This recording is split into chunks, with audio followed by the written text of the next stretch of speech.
or actually, its real name right now is Fort Missoula Park.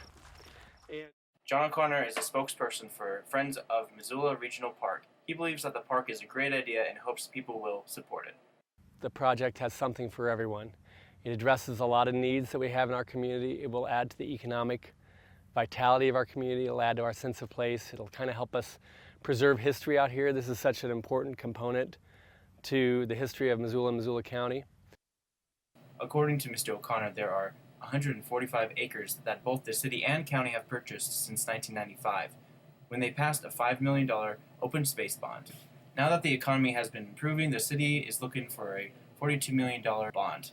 Brian Von Lossenberg thinks it's a good time to think ahead. As I think of my 2-year-old, she's 2 years old and 3 months, and I have had just a lot of conversations with folks who've participated in youth leagues, soccer, softball, etc., and the potential at Fort Missoula to be a truly, sort of destination site, hub in the region. I think of the potential associated with that, and I specifically think about, the opportunities she might have if this goes forward. In the $42 million bond, $1 million will be for upgrading and replacing existing equipment of current parks, $3 million will go to the expansion and maintenance of trails, and $38 million will invest towards the Fort Missoula Regional Park.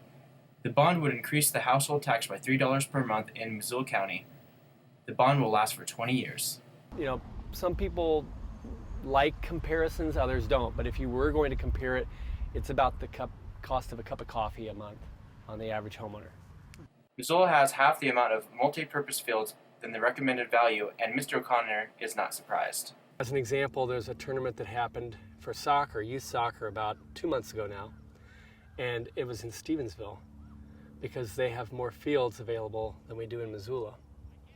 That's fairly telling that a community that size supports more field sports than our community does.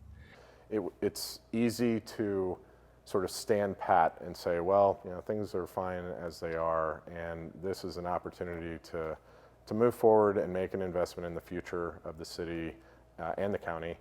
If the bond is passed in November, construction for the park is slated for 2016, a project that will progress as the money becomes available. I really believe that if you sat down and looked at the merits and looked at everything that the proposal contains and realized what it can do for our community and what it does to address the needs of our community versus the cost, to me it's a no-brainer. The Fort Missoula Regional Park holds history, recreation, and opportunities for Missoula to invest in this 20-year project. In Missoula, I'm Scott Ranf.